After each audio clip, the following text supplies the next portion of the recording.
मालविंदर सिंह जी, लुधियाना से। राधा वल्लभ श्री हरिवंश महाराज जी, आपके चरणों में दंडवत प्रणाम।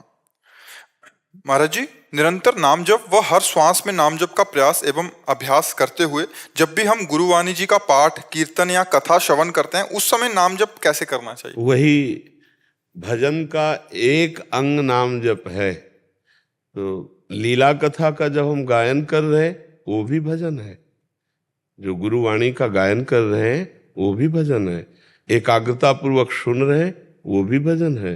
जब हम अपने गुरु सेवा में हैं या इष्ट सेवा में हैं, गुरुद्वारे में सेवा भी तो है ना, तो उस समय हमें शरीर से सेवा करनी है पर मन को नाम में जरूर लगाना है। लेकिन जब लीला कथा सुन रहे हैं तो उसमें शर्त नहीं कि नाम चलना चाहिए। फिर तो लीला कथा में ऐसे डूब जाओ कि जो गायन किया जा रहा है, जो श्रवण किया जा रहा है, उसमें हमारी तन्मयता हो जाए, तभी लीला कथा श्रवण का विशेष लाभ माना जाता है। जैसे श्रीमद् भागवत का जब गायन किया श्री गोकर्ण जी ने, तो धुंधकारी 7 दिन में भगवत प्राप्त हो गया और वो दिव्य भगवत पार्षद देह धारण करके भगवान का एक विमान आया पार्षदों के से, और उसमें विराज। तो गोकर्ण जी ने प्रश्न किया कि इतने लोगों को भागवत सुनाई गई, सबके लिए विमान लाना चाहिए, तो ये भेद कैसा? तो उन्होंने कहा धुंधकारी ने तन्मयता पूर्वक मनन किया, पर इन सबने मनन नहीं किया, केवल श्रवण मात्र किया, इसलिए इनको विमान नहीं आएगा।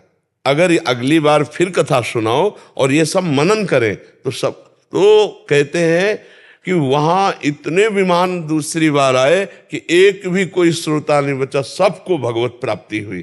तो जब हम गुरुवाणी श्रवण कर रहे हों या गायन कर रहे हों या हम भगवत चर्चा कर रहे हों या श्रवण कर रहे हो, तो उसमें तन्मयता की जरूरत है।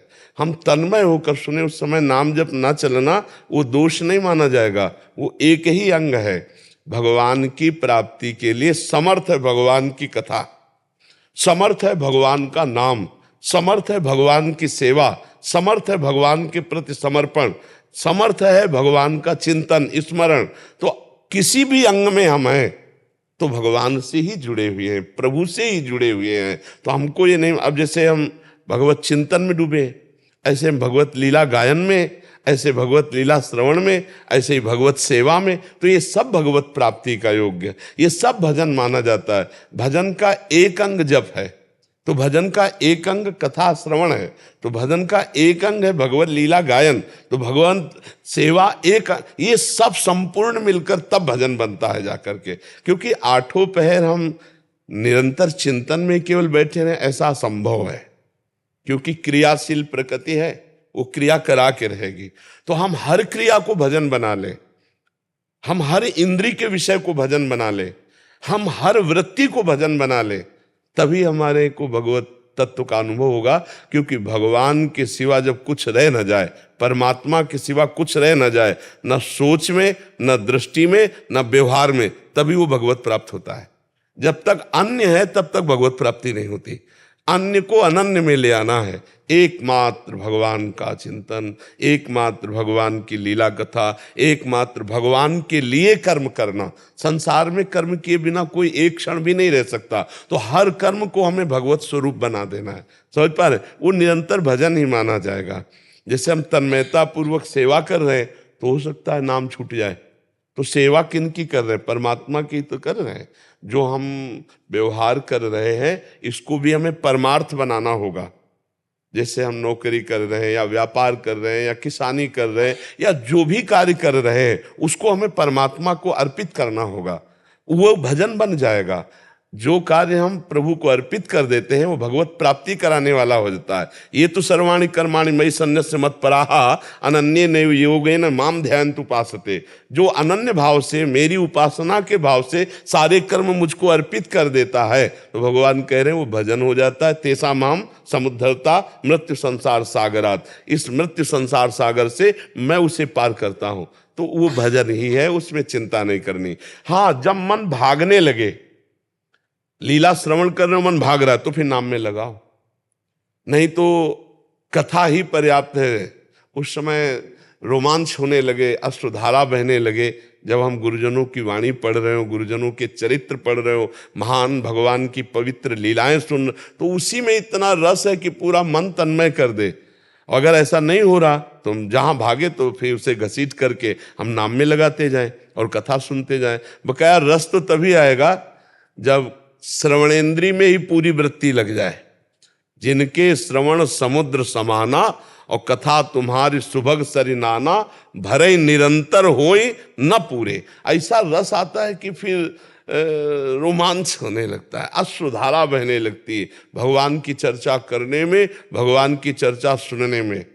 अगर रस आ गया तो फिर और कुछ बकाया नहीं रह जाएगा, फिर रूप और लीला ये दोनों प्रकाशित हो जाएंगे। भगवान का रूप, भगवान की लीला। भगवान का साक्षात्कार कराने में सर्वसमर्थ जैसे नाम है, ऐसे लीला है।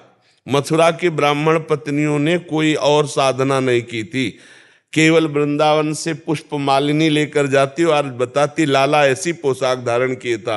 आज लाला ने ये लीला की तो उनके हृदय में लालसा जागृत हो गई, जो दुर्लभ वस्तु है भगवत मिलन की। तो भगवान ने संयोग बुलाया और एक दिन सखाओं को बहुत भूख लगी और ऐसी दिशा में ले गए जहां उनका भोजन पहुंचना संभव था, और भगवान सुबह लाए नहीं। तो अब सखाओं ने कहा, कन्हैया यहाँ भोजन आने वाला है नहीं, भूख बहुत लगी। तो जाओ, पहले ब्राह्मणों के पास भेजा, वेदज्ञ हैं, याज्ञिक हैं, लेकिन भगवत भाव रहित है। क्योंकि अगर भगवत भाव होता तो वो कह रहे थे कि श्री कृष्ण बलराम भूखे हैं, यज्ञ भुगता भगवान स्वयं मांग रहे हैं, उन्होंने मना कर। अच्छा, ना भगवत भाव हो तो भी यज्ञ का एक धर्म होता है कि अगर कोई भूखा आ जाए तो वापस न जाने पावे, कोई याचक आ जाए तो लेकिन उन्होंने ध्यान नहीं दिया कि ये तो ग्वाले हैं। लौट कर गए, भगवान से कहा कि उन लोगों ने तो भोजन नहीं दिया। तो बोले उनकी पत्नियों के पास जाओ। और बोले प्रभु पत्नियों के पास, बोले उनसे हमारा परिचय है, क्योंकि वो लीला कथा सुनती है। और वो जो ही जाके ऐसी प्रार्थना की तो भर भर कर थाल किसी के रोके नहीं रुकी, और भगवत साक्षात्कार हुआ और भगवान ने उनका प्रसाद पाया। तो हमें लगता है कि अगर भगवत लीला श्रवण में नाम छूट जाए तो कोई बात नहीं, क्योंकि वो भी भगवान का ही परम पावन चरित्र है, वो भी भगवत प्राप्ति कराने में समर्थ है।